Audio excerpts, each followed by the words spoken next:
देखिए, अगर ये मुद्दा पार्लियामेंट में नहीं उठेगा तो कहाँ उठेगा। सरकार जिस तरीके से डीजल और पेट्रोल की कीमतें बढ़ा रही है आंखें बंद करके, जबकि अंतर्राष्ट्रीय बाजार के अंदर कीमतें कम हैं, 75% टैक्स लिया जा रहा है देश के लोगों से, और किसान से हमदर्दी की बात करते हो, गरीब आदमी से हमदर्दी की बात करते हो। प्रधानमंत्री कहते मैं खुद भी गरीब हूं और गरीबों के साथ खड़ा हूं। डीजल और पेट्रोल की कीमत बढ़ेगी तो महंगाई बढ़ेगी, हर चीज की कीमत बढ़ेगी। तो ये मुद्दा निश्चित तौर से पार्लियामेंट के अंदर उठना ही चाहिए। इसी अनुराग ठाकुर ने कहा कि जीएसटी के दायरे में पेट्रोल और डीजल को आना चाहिए और इसके लिए जीएसटी परिषद की सिफारिश की आवश्यकता है, जो अभी तक हुई नहीं है।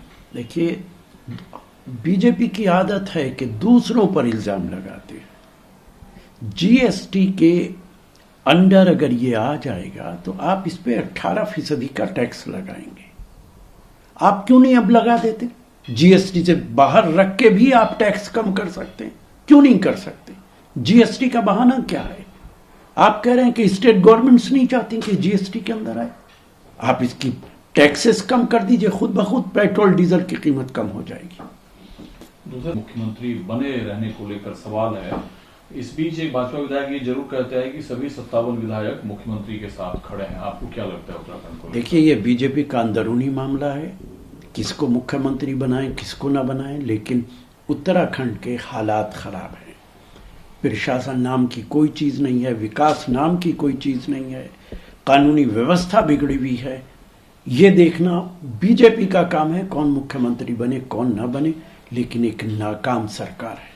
तो सवाल है, बीजेपी के प्रभारी उत्तराखंड दुष्यंत कुमार गौतम ये जरूर कहते हैं कि उनके खिलाफ कोई भ्रष्टाचार नहीं है, वो एक ईमानदार व्यक्ति हैं, उनकी कार्यशैली पर सवाल उठाना सही नहीं है। राजनीति में ईमानदार होना, भ्रष्टाचारी नहीं होना और कार्यशैली पर सवाल उठाना, इस तीनों चीज का क्या गठजोड़ होता है? देखिए, भारतीय जनता पार्टी काले धन की बात करती है, भ्रष्टाचार की बात करती है।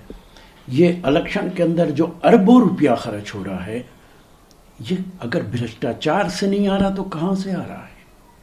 दिल्ली के अंदर 7 स्टार होटल की तरह आपका ऑफिस है, ये पैसा कहां से आया है?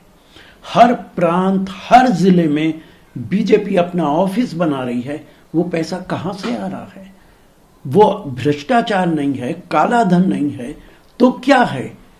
जितना भ्रष्टाचार आज इस सरकार के अंदर है, इतना कभी नहीं हुआ है। 8 फेज में चुनाव को लेकर जब चुनाव आयोग ने फैसला लिया तो उस पर कई सवाल उठे। एक जनहित याचिका सुप्रीम कोर्ट में डाली गई थी, जिसे सुप्रीम कोर्ट ने खारिज कर दिया। देखिए, ये फैसला गलत फैसला है। इलेक्शन के मामलात में जब तक इलेक्शन होता है सुप्रीम कोर्ट इंटरवीन नहीं कर सकता, लेकिन आप तमिलनाडु के अंदर 8 फेसेस में क्यों नहीं करा रहे? आप आसाम के अंदर क्यों नहीं करा रहे? बड़ी स्टेट्स हैं। बंगाल के अंदर आप इसलिए करा रहे ताकि आप पैरामिलिट्री फोर्सेस लगा सकें।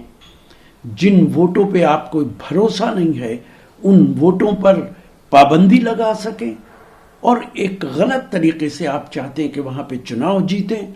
इसलिए इलेक्शन कमीशन ने 8 तारीखों में, ये 8 फेजेस के अंदर ये चुनाव कराया है। इलेक्शन कमीशन पे हमेशा सवालिया निशान लगते रहे। हमें याद है कि जब हिमाचल और गुजरात का चुनाव हुआ था तो हिमाचल की तारीखें पहले तय कर दी गई थी।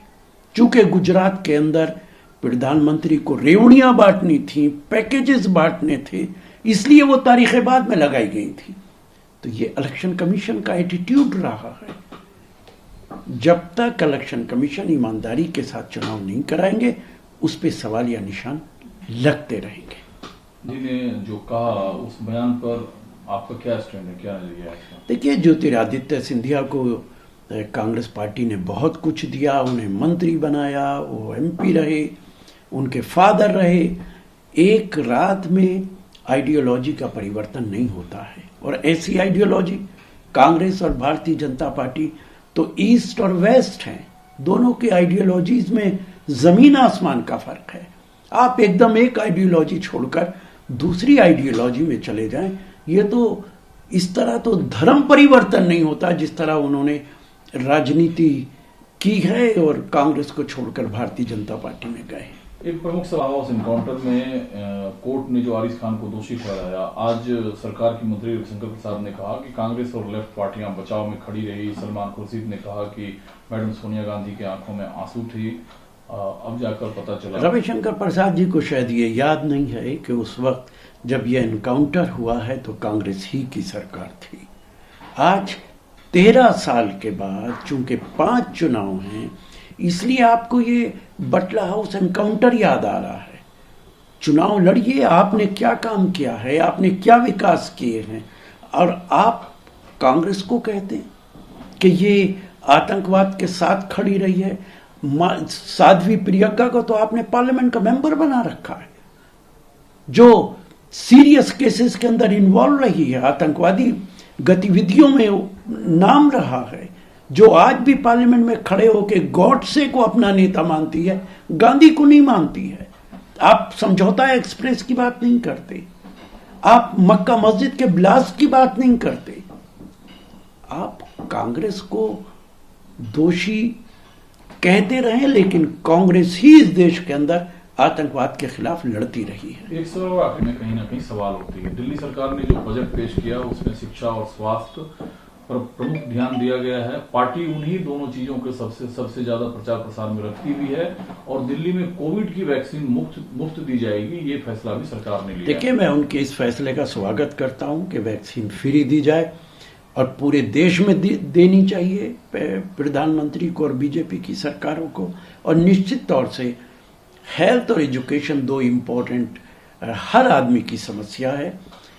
इस पे मुझे याद है कि प्रधानमंत्री जब प्रधानमंत्री नहीं बने थे तो उन्होंने कहा था कि हेल्थ और एजुकेशन पे वो सबसे ज़्यादा बजट का पैसा खर्च करेंगे, लेकिन दुर्भाग्यपूर्ण है कि जब से वो प्रधानमंत्री बने हैं ना उन्होंने हेल्थ की तरफ तवज्जो दी है, ना एजुकेशन की तरफ तवज्जो दी है। नमस्कार, मैं हूं मानक गुप्ता।